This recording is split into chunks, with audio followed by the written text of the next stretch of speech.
মধ্যপ্রাচ্যের বাইরেও আঘাত করবে ইরান, আমেরিকা কি প্রস্তুত? সীমানা ভাঙছে, এতদিন লড়াই ছিল মধ্যপ্রাচ্যে, জর্ডান, বাহরাইন, কুয়েত, ইরাক, কিন্তু এখন ইরান সংকেত দিচ্ছে মানচিত্র আরো বড় হচ্ছে। আমেরিকার যেখানে যেখানে ঘাঁটি আছে সব এখন নিশানায়। সংসদ সদস্যের বোমা ফাটানো দাবি। ইরানের সংসদ সদস্য আলী কাজেরিয়া ট্রাম্পের ঘনিষ্ঠ মহলে তার নাম পরিচিত। তিনি সরাসরি বললেন, ইরান এখন মধ্যপ্রাচ্যের বাইরে থাকা মার্কিন ঘাঁটিগুলোতেও আঘাত শুরু করেছে, কারণ ওই দূরের ঘাঁটিগুলো থেকে ইরানের বিরুদ্ধে আক্রমণ পরিকল্পনা হচ্ছে, তাই সেগুলো বৈধ সামরিক লক্ষ্যবস্তু। আরো বললেন, এই যুদ্ধে আমেরিকা ইতিমধ্যে 16টি আঞ্চলিক ঘাঁটি হারিয়েছে। এই সংখ্যা যদি সত্য হয়, তাহলে আমেরিকার সামরিক অবকাঠামো মধ্যপ্রাচ্যে একটি বড় ধাক্কা খেয়েছে। শুরু হয়েছিল একটি হেলিকপ্টার দিয়ে, হরমুজ প্রণালী। মার্কিন অ্যাপাচি হেলিকপ্টার টহলে হঠাৎ ড্রোন হামলা, 2 সেনা সদস্য বেঁচে গেলেন অলৌকিকভাবে। ট্রাম্প রাগে ফুটছিলেন, তিনি নিজেই বললেন, খুব দামি হেলিকপ্টার, কিন্তু মানুষ দুটো বাঁচায়, ভাগ্য ভালো, আমাদের কাছে বিশ্বের সবচেয়ে শক্তিশালী সামরিক বাহিনী আছে। সেন্টকম তাৎক্ষণিক পদক্ষেপ নিল। বন্দর আব্বাস, কেশমদ্বীপ ও জাস্ক এলাকায় ইরানের বিমান প্রতিরক্ষা ব্যবস্থা, ground control station, radar site সব ধ্বংস। সেন্টকম বলল, এটা আত্মরক্ষামূলক আনুপাতিক জবাব। ইরান বলল, এটা আগ্রাসন। MQ-9 ভূপাতিত সরাসরি ক্যামেরায়। এরপর ইরান একটা কাজ করলো যা পুরো বিশ্বকে চমকে দিল। IRGC নাটকীয় ফুটেজ প্রকাশ করলো। আমেরিকার MQ-9 reaper drone crore crore ডলারের সার্ভেইলেন্স মেশিন বুশেহর প্রদেশের আকাশে ট্র্যাক করা হলো, নিশানা নেওয়া হলো, ধ্বংস করা হলো, সব ক্যামেরায় ধরা। বার্তাটা স্পষ্ট, আমেরিকার সামরিক সম্পদ এখন আর অস্পৃশ্য নয়। জর্ডানে F-35 হ্যাঙ্গার উড়িয়ে দেওয়ার দাবি IRGC বিবৃতি দিল। আল আজরা এয়ারবেস, জর্ডান, দীর্ঘ পাল্লার সলিড ফুয়েল মিসাইল, 4টি গুরুত্বপূর্ণ লক্ষ্যবস্তু। কি ছিল সেই লক্ষ্যবস্তু? F-35 যুদ্ধ বিমানের hanger, command and control centre. IRGC ঘোষণা করল, শিশু হত্যাকারী আমেরিকান বাহিনীর ঘাঁটিতে 4টি গুরুত্বপূর্ণ লক্ষ্য আঘাত করা হয়েছে এবং ধ্বংস করা হয়েছে। এর আগে 21টি লক্ষ্যবস্তুতেও আঘাতের দাবি করেছে ইরান। একই সাথে বাহরাইনের 5th ফ্লিট হেডকোয়ার্টার, কুয়েতের একাধিক এয়ারবেস, ইরাকের হারার ঘাঁটি। ইরান বলছে সব নিশানায়। ইরানের হুঁশিয়ারি, পরিণতির দায় আমেরিকার। ইরানের কাটামারিয়া সেন্ট্রাল হেডকোয়ার্টার আনুষ্ঠানিক বিবৃতি দিল, মিথ্যা অজুহাতে হামলা চালানো সন্ত্রাসী। মার্কিন বাহিনী যদি আবার ইরানে আগ্রাসন করে, আঞ্চলিক লক্ষ্যবস্তুর তালিকায় থাকা নির্ধারিত সব ঘাঁটিতে আরো ভয়ঙ্কর ও ব্যাপক হামলা চালানো হবে। পরিণতির সম্পূর্ণ দায় আমেরিকার। IRGC আরো যোগ করল, ইসলামের বাহিনী যে কোনো নতুন আগ্রাসনের বিরুদ্ধে চূর্ণকারী ও নির্ণায়ক জবাব দিতে প্রস্তুত। জর্ডান কি ভুল করল? কাজেরিয়ান একটা বিপজ্জনক কথা বললেন। জর্ডান আমেরিকাকে তার আকাশসীমা ও সামরিক ঘাঁটি ব্যবহার করতে দিয়েছে। এটা করে জর্ডান নিজেই সংঘাতের পক্ষ হয়ে গেছে, তাই জর্ডানও বৈধ লক্ষ্যবস্তু। এটা শুধু কথার কথা নয়, মিসাইল ইতিমধ্যে পড়েছে। এরপর কোথায় যাচ্ছে এই যুদ্ধ? সেন্টকম বলছে অপারেশন শেষ, ইরান বলছে শুরু মাত্র। একদিকে ট্রাম্পের আরো কঠিন মার, অন্যদিকে ইরানের মধ্যপ্রাচ্যের বাইরেও আঘাত। হরমুজ বন্ধ, তেলের বাজার টালমাটাল, রাশিয়া পেছনে, বিশ্বের নজর মধ্যপ্রাচ্যে। প্রতিটি মিসাইল একটা প্রশ্ন ছুড়ে দিচ্ছে, এই যুদ্ধ কোথায় থামবে?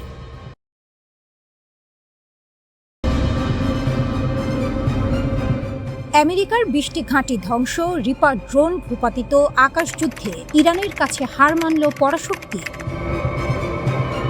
3টি বিমানবাহী রণতরী, 200-র বেশি যুদ্ধ বিমান, বিশ্বের সবচেয়ে ব্যয়বহুল সামরিক মেশিন। আমেরিকা পারস্য উপসাগরে এই বিশাল শক্তি নিয়ে এসেছিল ইরানকে চূর্ণ করতে, কিন্তু যুদ্ধের ধুলো যখন একটু সরল, দেখা গেল ছবিটা উল্টো।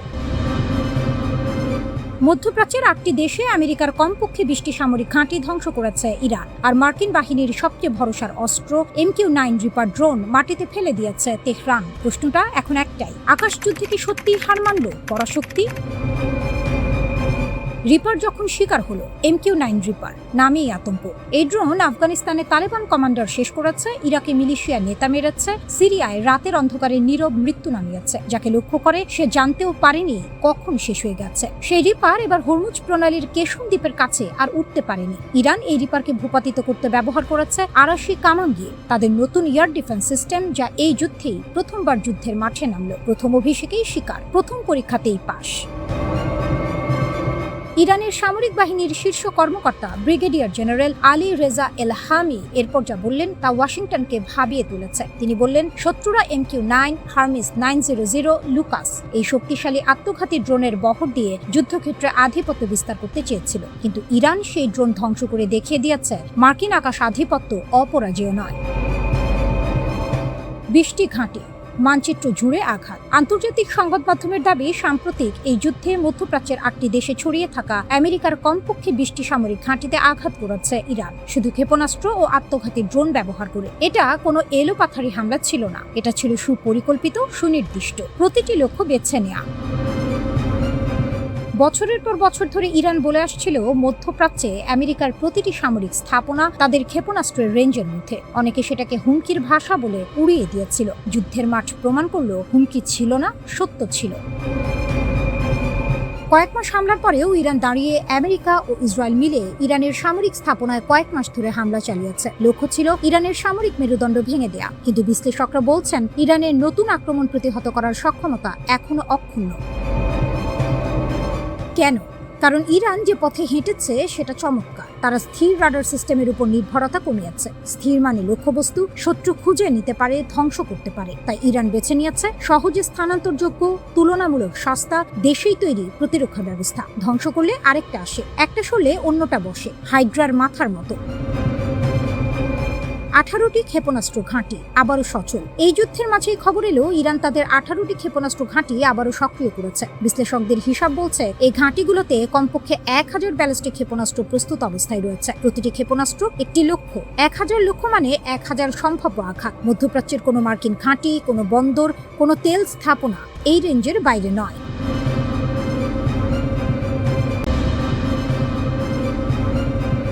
আয়রন ডোম ধ্বংস, ইসরায়েল কাঁপছে।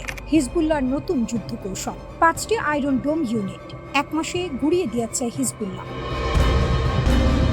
ইসরায়েল যে অস্ত্রকে অপরাজেয় মনে করত, যে প্রযুক্তির উপর ভর করে দশকের পর দশক আরব বিশ্বকে তুচ্ছ করে এসেছে তেল আবিব, সেই আয়রন ডোমই এখন ধুলোয় মিশছে। আর এই অসাধ্য সাধন করেছে ইরানের মদতপুষ্ট লেবাননের হিজবুল্লাহ।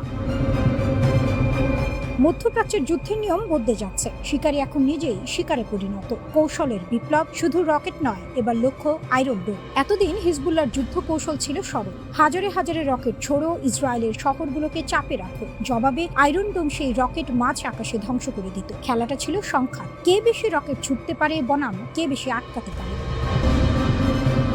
কিন্তু এবার হিজবুল্লাহ সম্পূর্ণ নতুন পথে হেঁটেছে। রকেটের সংখ্যা বাড়ানোর বদলে তারা সরাসরি টার্গেট করেছে আয়রন ডোমের লঞ্চার আর রাডার সিস্টেমকে। Precision guided attack, loitering munition, এক ধরনের আত্মঘাতী ড্রোন যা আকাশে উঠতে থাকে এবং সঠিক মুহূর্তে আঘাত করে। এই ড্রোনগুলো আগে আয়রন ডোমের অবস্থান শনাক্ত করে, তারপর নিখুঁতভাবে আঘাত হানে।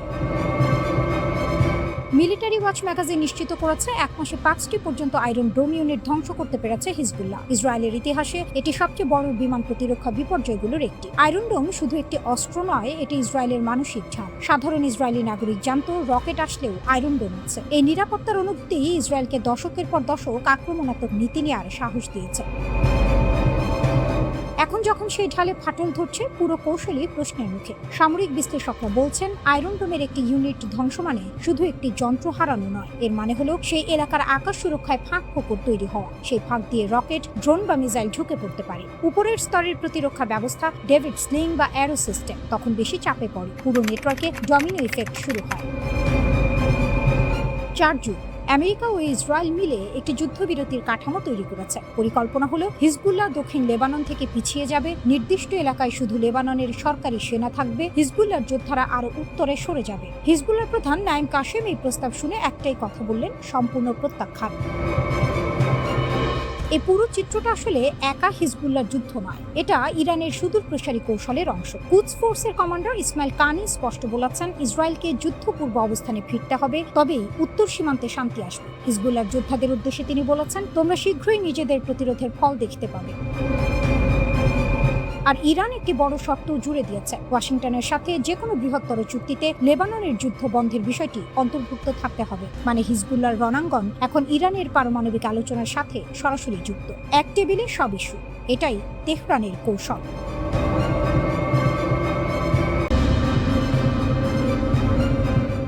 রাতের আকাশ চিরে ধেয়ে গেল এক অগ্নিগোলক। তেল আবিব থেকে হাইফা সবখানেই তখন সাইরেনের কান ফাটানো আওয়াজ।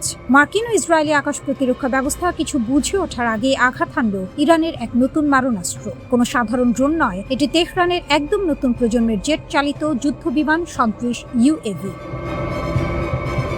ওমান সাগরে মার্কিন যুদ্ধজাহাজগুলোকে নাকানি চুবানি খাইয়ে তাড়িয়ে দেওয়ার ঠিক পরপরই ইরান এবার সরাসরি ইসরায়েলের ওপর এই মারণাস্ত্রের লাইভ ডেমো বা প্রদর্শনীর মাধ্যমে বিশ্বকে তাক লাগিয়ে দিল। তাসের ঘরের মতো ভেঙে পড়ল শত্রু শিবিরের এতদিনের অহংকার। মধ্যপ্রাচ্যের দাবার বোর্ডে ইরান এখন একচ্ছত্র নায়ক, যার প্রতিটি চাল প্রতিপক্ষের বুকে কাঁপন ধরাতে বাধ্য।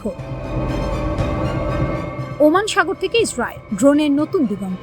ইরানের তাসনিম নিউজ এজেন্সির রিপোর্ট অনুযায়ী গত 8 জুন রাতে ইসরায়েলে চালানো বিমান হামলায় ইরান তার সদ্য উন্মোচিত জেট চালিত ড্রোন ব্যবহার করেছে। এটি কোনো পরীক্ষামূলক মহড়া ছিল না, এটি ছিল সরাসরি রণক্ষেত্রে শত্রুকে বধ করার প্রথম সফল বাস্তব প্রয়োগ।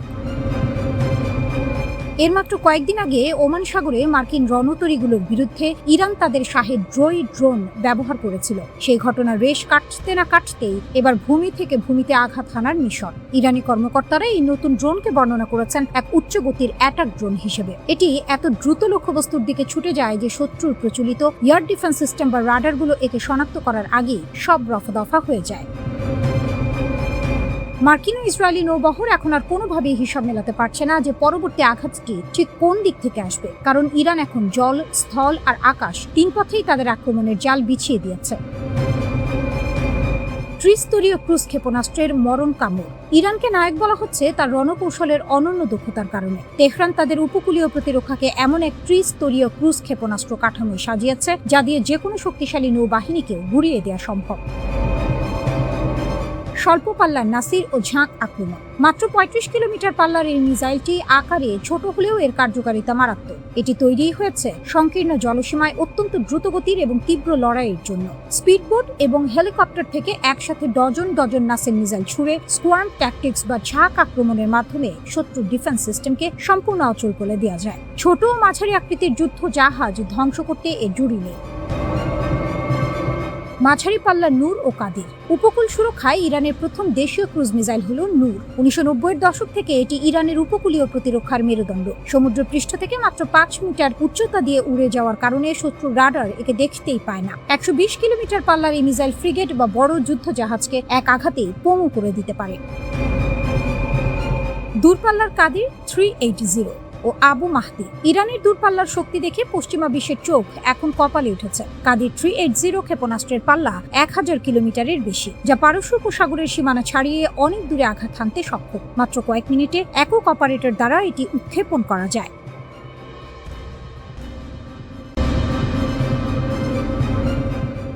রামাত ডেভিড নামটা হয়তো অনেকের কাছে নতুন, কিন্তু ইসরায়েলের সামরিক মানচিত্রে এটি এমন এক ঘাঁটি যাকে বলা হয় আকাশ যুদ্ধের অন্যতম স্নায়ু কেন্দ্র। আর সেই ঘাঁটিকেই ঘিরে এবার নতুন বার্তা পাঠিয়েছে ইরান।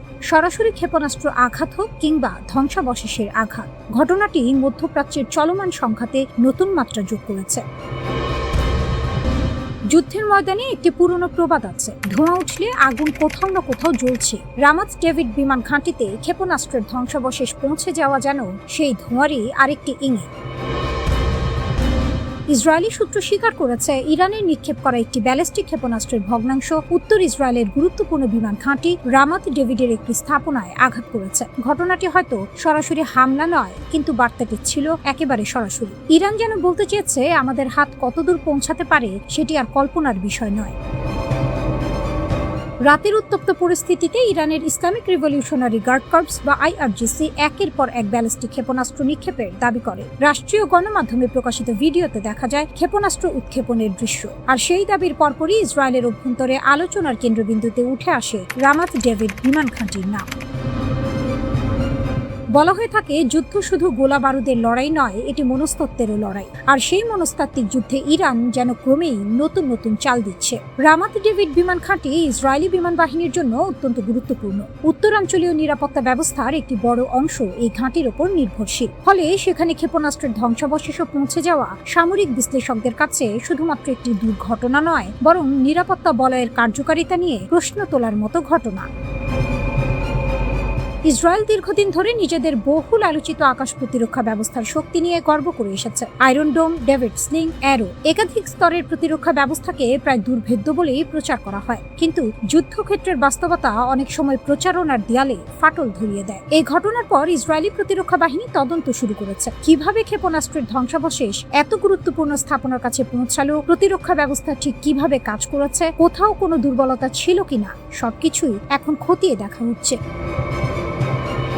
অন্যদিকে তেহরান এই ঘটনাকে নিজেদের কৌশলগত সাফল্যের অংশ হিসেবেই দেখছে, কারণ যুদ্ধের ভাষায় কখনো কখনো লক্ষ্যবস্তুতে সরাসরি আঘাতের চেয়েও গুরুত্বপূর্ণ হয়ে ওঠে প্রতিপক্ষকে সতর্কবার্তা দেয়া। ইরান বহুদিন ধরেই বলে আসছে তাদের ক্ষেপণাস্ত্র সক্ষমতা মধ্যপ্রাচ্যের অন্যতম শক্তিশালী প্রতিরোধ ব্যবস্থা। পশ্চিমা নিষেধাজ্ঞা, অর্থনৈতিক চাপ কিংবা আন্তর্জাতিক সমালোচনা কোনোটি তাদের ক্ষেপণাস্ত্র কর্মসূচিকে থামাতে পারেনি, বরং সময়ের সঙ্গে সঙ্গে তারা আরো দীর্ঘ পাল্লার এবং আরো নিখুঁত প্রযুক্তির অস্ত্র তৈরি করেছে বলে দাবি করে আসছে। আর এখন যখন ইসরায়েলের গুরুত্বপূর্ণ সামরিক স্থাপনার নাম আন্তর্জাতিক সংবাদ শিরোনামে উঠে আসছে, তখন তেহরানের কৌশলগত অবস্থান আরো দৃশ্যমান হয়ে উঠছে। বিশ্লেষকদের মতে ইরান শুধু ক্ষেপণাস্ত্র ছুটছে না, তারা এক ধরনের রাজনৈতিক বার্তাও ছুটছে। সেই বার্তা হলো, সংঘাত যদি বাড়ে তাহলে যুদ্ধের ময়দান সীমান্তে আটকে থাকবে না, প্রতিপক্ষের গুরুত্বপূর্ণ স্থাপনাও ঝুঁকির বাইরে থাকবে না। মধ্যপ্রাচ্যের বর্তমান পরিস্থিতি অনেকটা দাবার বোর্ডের মতো, এক চালের জবাবে আরেক চাল, এক হামলার জবাবে আরেক হামলা, কিন্তু প্রতিটি চালের পেছনে রয়েছে বড় কৌশল, বড় হিসাব।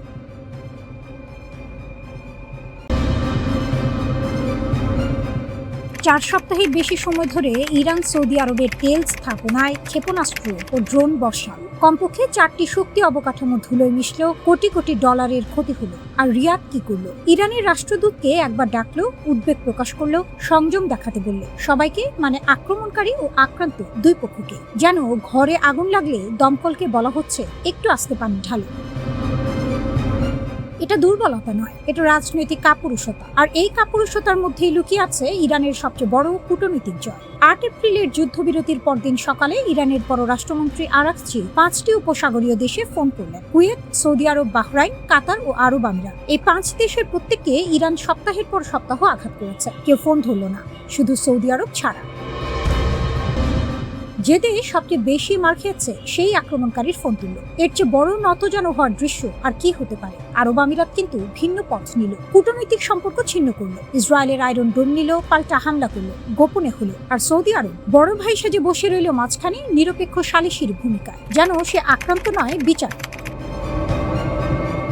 সৌদি প্রিন্স তুর্কি আল ফয়সাল এর পক্ষে যুক্তি সাজালেন। ইরানের সঙ্গে যুদ্ধে না গিয়ে মোহাম্মদ বিন সালমান আসলে ইসরায়েলের ফাঁদ এড়িয়েছে। তার দাবি, যুদ্ধে জড়ালে ইসরায়েল একমাত্র শক্তি হিসেবে দাঁড়িয়ে যেত।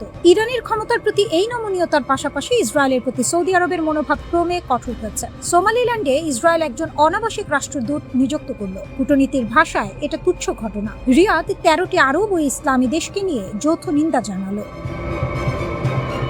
2015 থেকে শুরু করে বছরের পর বছর সৌদি ইসরায়েল সম্পর্ক স্বাভাবিক হওয়ার পথে এগোচ্ছিল। 7 অক্টোবরের পরেও সৌদি কর্তারা বলছিলেন গাজা যুদ্ধ থামলেই স্বাভাবিকীকরণ হবে, কিন্তু 2025 সালের গ্রীষ্মে বদলে গেল দৃশ্যপট। সরকার নিয়ন্ত্রিত মিডিয়া সুর বদলালো। এখন দাবি হলো স্বাধীন ফিলিস্তিন রাষ্ট্র না হলে কোনো কথাই নেই। যে দাবি রাজনৈতিকভাবে অসম্ভব, সেটাকে শর্ত বানানো মানে আলোচনার দরজাই বন্ধ করে দেয়া। 2026 সালের প্রথম প্রান্তিকে সৌদি বাজেট ঘাটতি রেকর্ড $34 বিলিয়ন।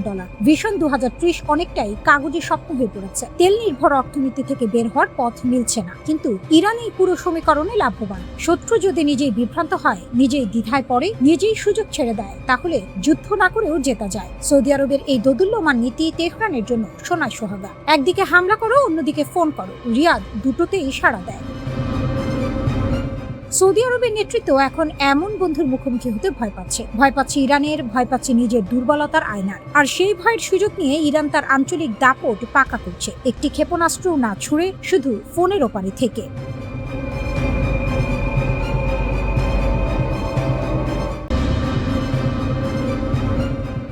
যুদ্ধের আগুন নেভেনি, কেবল ছাই চাপা পড়েছে। যুক্তরাষ্ট্র ও ইরানের মধ্যে যে ভঙ্গুর যুদ্ধবিরতি চলছে, তা যে কোনো মুহূর্তে আবার জ্বলে উঠতে পারে। প্রেসিডেন্ট ডোনাল্ড ট্রাম্প ইরানের বিরুদ্ধে নতুন হামলার হুমকি দিলেন, একদিন পরেই আবার জানালেন আলোচনা চলছে। কিন্তু এই টালমাটাল পরিস্থিতিতে তেহরান হাত গুটিয়ে বসে নেই।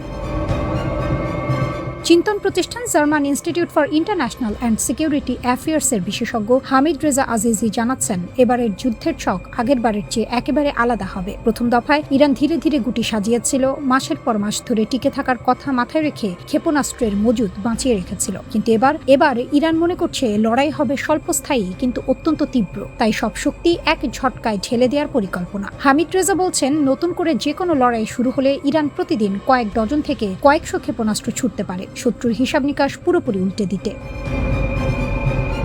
ইরানের সবচেয়ে মারাত্মক অস্ত্র বন্দুক নয়, তেল। উপসাগরীয় অঞ্চলের তেল ক্ষেত্র, শোধনাগার ও বন্দরগুলো এই তিনটি শিয়ায় আঘাত করলেই বিশ্ব অর্থনীতির শরীর থেকে রক্ত ঝরতে শুরু করবে। সৌদি আরব, সংযুক্ত আরব আমিরাত, কুয়েত এই প্রতিবেশীদের চাপে রেখেছে তেহরান। ক্ষয়ক্ষতির পরিমাণ অনেক ব্যাপক হলে এই দেশগুলো আর দর্শকের আসনে বসে থাকতে পারবে না, তারাও যুদ্ধে জড়িয়ে যাবে। আর সেটাই ইরানের চাল। উপসাগরীয় নেতারা এই আগুনে পুড়তে চান না বলেই এতদিন সংঘাত এড়িয়ে চলছেন। তাদের এই ভয়টুকুই এখন ইরানের হাতে সবচেয়ে বড় তাস।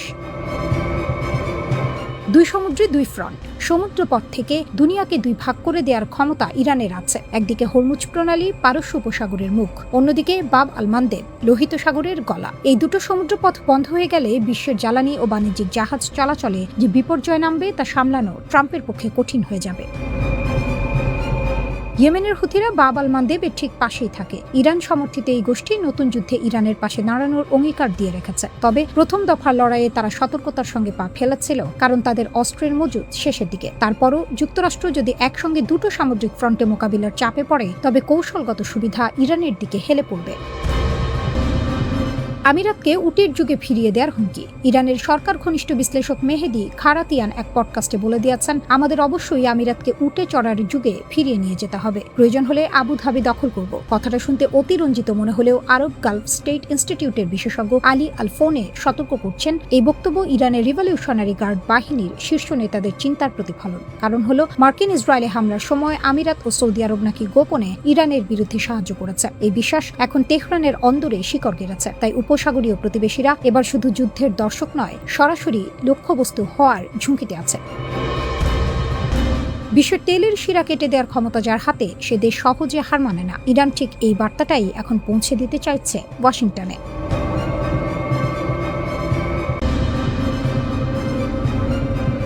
যুদ্ধের আকাশে হঠাৎই যেন বজ্রপাত, শব্দহীন বিস্ফোরণের মতো এক সত্য, যা ধীরে ধীরে স্পষ্ট হচ্ছে, কিন্তু প্রভাব তার বিস্ফোরক।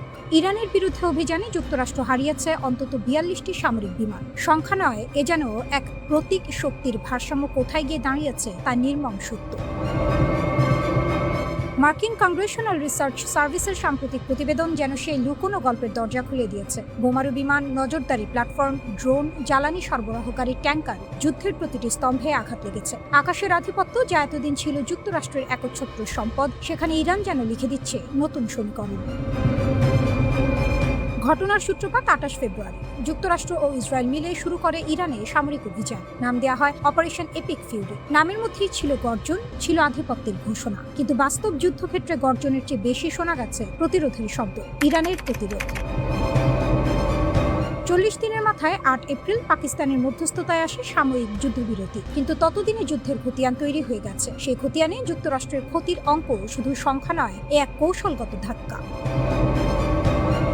ধ্বংস বা ক্ষতিগ্রস্ত বিমানের তালিকায় রয়েছে 4টি F-15E স্ট্রাইক ইগল, একটি F-35A লাইটনিং 2, একটি A-10 থান্ডারবোল্ট 2। আকাশে জ্বালানি সরবরাহের জন্য ব্যবহৃত 7টি KC-135 স্ট্র্যাটো ট্যাঙ্কারও রক্ষা পায়নি। এমনকি আগাম সতর্কবার্তা ও নিয়ন্ত্রণ ব্যবস্থার প্রতীক E-3 সেন্ট্রি বিমানও ধ্বংস হয়েছে। আর ড্রোন যুদ্ধ, সেখানে তো ইরান যেন দাবার বোর্ড উল্টে দিয়েছে। 24টি MQ-9 রিপার এবং একটি MQ-4C টাইট্রন। এই অত্যাধুনিক নজরদারি ড্রোনগুলো হারানো মানে যুক্তরাষ্ট্রের চোখ অন্ধ হয়ে যাওয়া, অন্তত আংশিকভাবে। এই তালিকা শুধু ক্ষয়ক্ষতির বিবরণ নয়, এটি এক যুদ্ধের ভাষ্য, যেখানে প্রযুক্তির আধিপত্যকে চ্যালেঞ্জ করেছে কৌশল, দৃঢ়তা এবং প্রস্তুতি। পেন্টাগন নিজেই স্বীকার করেছে এই অভিযানের ব্যয় ইতিমধ্যে $29 বিলিয়ন ছুঁয়েছে। কিন্তু টাকার অঙ্ক কি সব বলে? না, আসল গল্পটা লুকিয়ে আছে সেই স্বীকারোক্তিতে, যেখানে বলা হয়েছে ক্ষতিগ্রস্ত সরঞ্জাম মেরামত ও প্রতিস্থাপনের খরচ হিসাব করতেই ব্যয় বেড়ে গেছে। অর্থাৎ যুদ্ধক্ষেত্রে যা ঘটেছে তা শুধু সাময়িক ক্ষতি নয়, এটি দীর্ঘমেয়াদী চাপ। ইরানের পররাষ্ট্রমন্ত্রী আব্বাস আরাগচি যখন এই প্রতিবেদন শেয়ার করেন, তার ভাষা ছিল আত্মবিশ্বাসে ভরা, প্রায় কবিতার মতো দৃঢ়। তিনি বলেন, যুদ্ধ থেকে ইরান শিখেছে, অভিজ্ঞতা অর্জন করেছে, আর সেই অভিজ্ঞতাই ভবিষ্যতের অস্ত্র। তার সতর্কবার্তা ছিল স্পষ্ট, যদি আবার আক্রমণ আসে তাহলে ইরান প্রস্তুত। শুধু প্রস্তুত নয়, আরো ভয়ঙ্কর চমক নিয়ে অপেক্ষা করছে। এতদিন যে F-35 কে বলা হতো আকাশের অদৃশ্য সম্রাট, সেই বিমান ভূপাতিত হওয়ার দাবি এখন আর গুজব নয়, এটি আলোচনার কেন্দ্রে। যদি সত্যিই তা ঘটে থাকে, তাহলে এটি শুধু একটি বিমান হারানো নয়, এটি একটি মিথ ভাঙার মুহূর্ত। ইরান যেন সেই যোদ্ধা যে প্রতিপক্ষের ঢাল ভেঙে দিয়ে বলে, আমি এখানে আছি, প্রস্তুত। এই যুদ্ধের প্রতিটি দৃশ্য যেন এক একটি ইঙ্গিত। রানওয়েতে ধ্বংস হওয়া E-3 সেন্ট্রি, মরুভূমিতে পড়ে থাকা F-15E ধ্বংসাবশেষ, এসব শুধু ছবি নয়, এগুলো বার্তা যে প্রযুক্তি যত উন্নতই হোক, প্রতিরোধ যদি অটুট হয়, তাহলে শক্তির ভারসাম্য বদলাতেই পারে।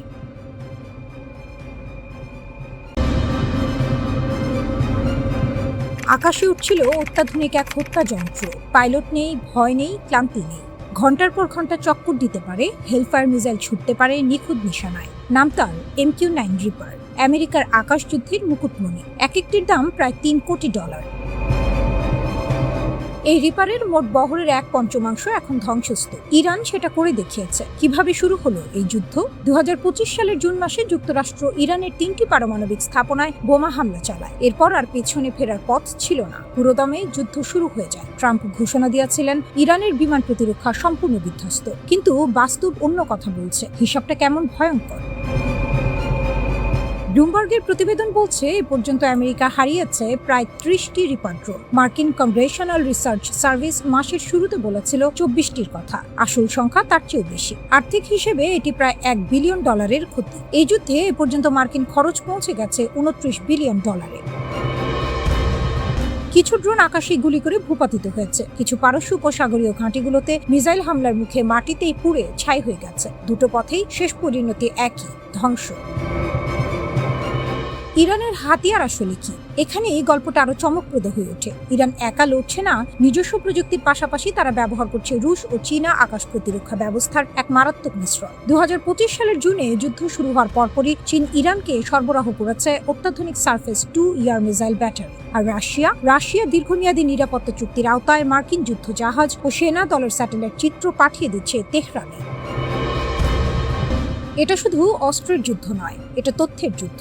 নিউ ইয়র্ক টাইমস একটি ভয়ানক তথ্য ফাঁস করেছে। ইরানি সামরিক কমান্ডাররা সম্ভবত ওই অঞ্চলে মার্কিন যুদ্ধ বিমানের নিয়মিত ওড়ার পথ বা ফ্লাইট প্যাটার্ন নিখুঁতভাবে ম্যাপ করে ফেলেছেন। কোন সময়ে কোন এলাকায় উড়বে, কোন উচ্চতায় যাবে, সব হিসাব তাদের হাতের মুঠোয়। এই জ্ঞান থাকলে মিসাইল ছুটতে আর বেশি বুদ্ধি লাগে না। রিপার ড্রোন হারানোই শেষ কথা নয়। গত এপ্রিলে যুদ্ধবিরতির মাত্র কয়েকদিন আগে ইরান একটি মার্কিন F-15E স্ট্রাইক ঈগল যুদ্ধবিমান ভূপাতিত করে। এই বিমান আমেরিকার সবচেয়ে সক্ষম যুদ্ধ বিমানগুলোর একটি। এই ঘটনা ওয়াশিংটনকে চরম নাটকীয় পরিস্থিতির মুখে ফেলে দেয়। এটা সংবাদ মাধ্যমের ভাষা। বাস্তবে বলতে গেলে ট্রাম্প প্রশাসন কার্যত হতভম্ব হয়ে যায়।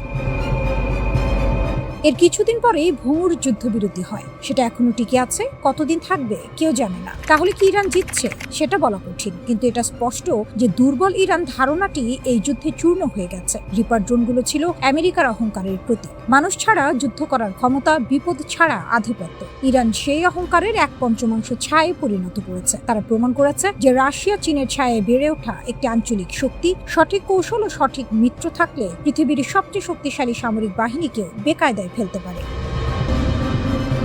ট্রাম্প যদি পুনরায় পূর্ণ মাত্রার যুদ্ধ শুরু করতে চান, মার্কিন কর্মকর্তারাই এখন সতর্ক করছেন। ঝুঁকি এখন অনেক বেশি, কারণ ইরান এখন জানে কোথায়, কখন, কিভাবে আঘাত করতে হয়।